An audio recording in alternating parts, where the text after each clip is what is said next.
आज के इस महिला जन आक्रोश पदयात्रा में इस कार्यक्रम में उपस्थित कैबिनेट में मेरी साथी उप मुख्यमंत्री श्रीमती दिया कुमारी जी,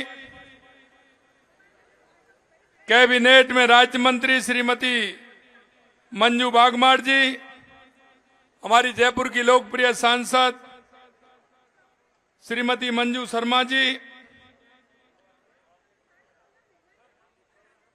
उपाध्यक्ष प्रदेश उपाध्यक्ष श्री ज्योति मिर्धा जी,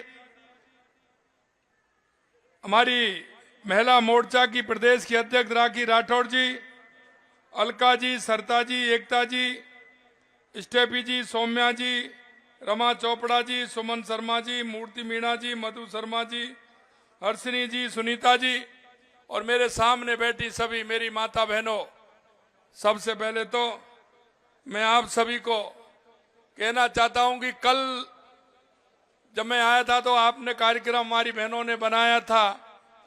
इस कार्यक्रम को बनाए 12 घंटे नहीं हुए, आप इतनी बड़ी संख्या में यहाँ आई हैं। आप सभी के लिए मैं बहुत बहुत धन्यवाद देना चाहता हूं। आप सभी को बहुत बहुत धन्यवाद।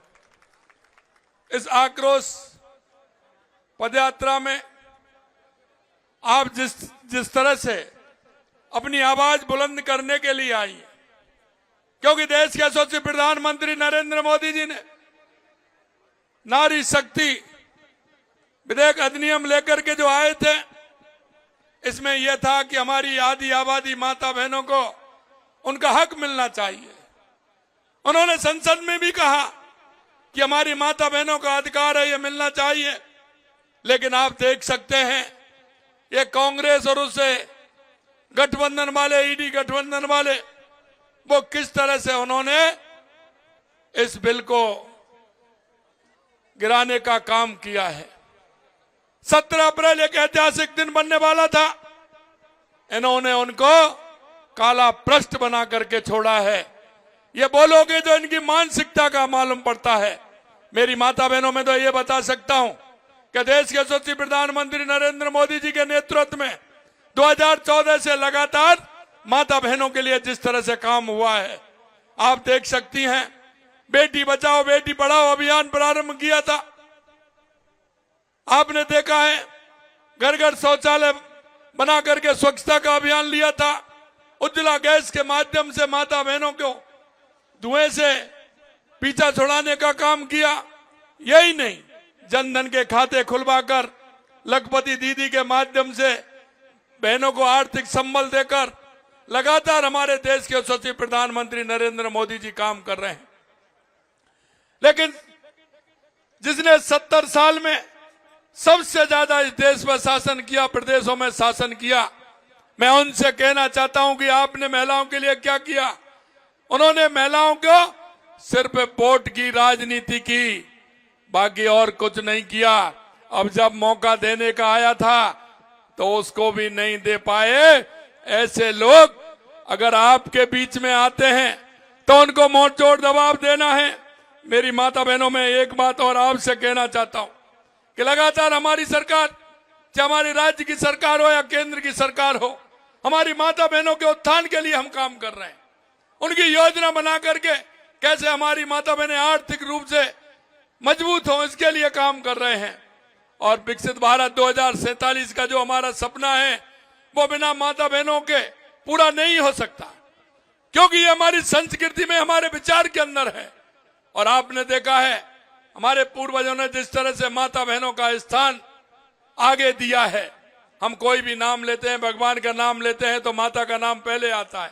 इसलिए मेरी माता बहनों, मैं आपसे यही कहना चाहता हूं, क्योंकि इनको लगता है कि ये परिवारवादी लोग हैं, इनको लगता है कि आम बहनें, आम माताएं आगे आ जाएंगी, हमारे घर का क्या होगा, हमारे बेटों का क्या होगा, हमारे घर के आदमी को क्या होगा, हमारी बहनों का क्या होगा। मैं आपसे एक ही कहना चाहता हूं मेरे भाई और बहनों, ये परिवारवादी लोग हैं। चाहे वो कांग्रेस हो, चाहे वो टीएमसी हो, चाहे सपा हो, ये परिवार को लेकर के चलने वाले हैं। भारतीय जनता पार्टी सबका साथ, सबका विकास, सबका विश्वास, और सबके प्रयास को लेकर के चलने वाली है।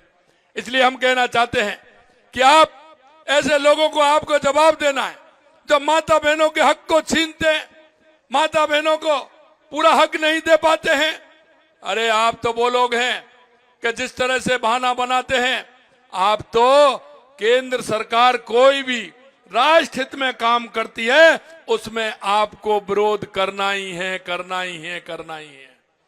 धारा 370 पे इन्होंने विरोध किया, सीएए पर इन्होंने विरोध किया। आप लगातार देखते जाइए, सेना के सिंदूर ऑपरेशन पर इन्होंने विरोध किया, सेना की जो साहस है उसका ये विरोध करते हैं। ये तो देश के अंदर कोई अच्छा काम होता है, ये कांग्रेस और इससे संबंधित ये लोग जिस तरह का विरोध करते हैं। आज मैं देख रहा हूं जिस तरह से जयपुर की सड़कों पर यह महिलाओं का ज्वार उमड़ा है, निश्चित रूप से ये ज्वार एक दिन बहुत बड़ा ये बनेगा कि आपको 17 अप्रैल के लिए पछताना पड़ेगा, क्योंकि महिला हमारी जाग गई है, महिला को उसका हक चाहिए। और मैं इसीलिए कहना चाहता हूं कि माता बहनों, आपको चिंता करने की जरूरत नहीं है। मोदी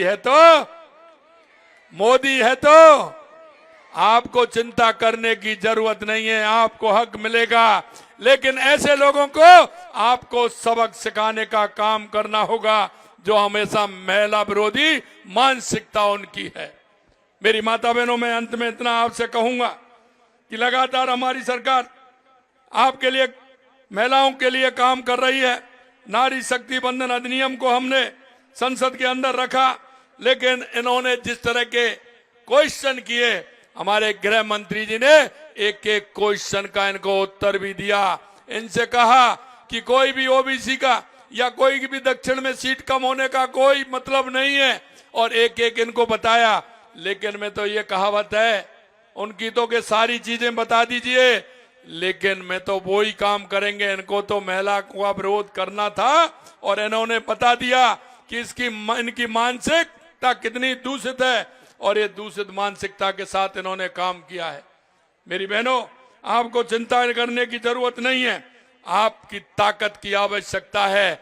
ये देश की आधी आबादी है, ये निश्चित रूप से अपना हक लेकर के रहेगी। और माननीय यशस्वी प्रधानमंत्री नरेंद्र मोदी जी हमारी माता बहनों को हक दे करके रहेंगे। आपको ये जरूर मैं बताना चाहता हूं, लेकिन आपको अपना परिश्रम बढ़ाना होगा, ऐसे लोगों को बेनकाब करना होगा और इनसे जवाब मांगना होगा कि माता बहनों का हक ये क्यों नहीं देना चाहते हैं। मैं अंत में इतना ही कहूंगा कि आज आप इतनी बड़ी संख्या में आई हैं, मैं आपको बहुत बहुत धन्यवाद देना चाहता हूं। आपका ये आक्रोश आने वाले समय में एक ज्वाला बन के रहेगा और ऐसे लोगों को नकाब उतारेगा जो महिला मानसिकता के विरोधी हैं।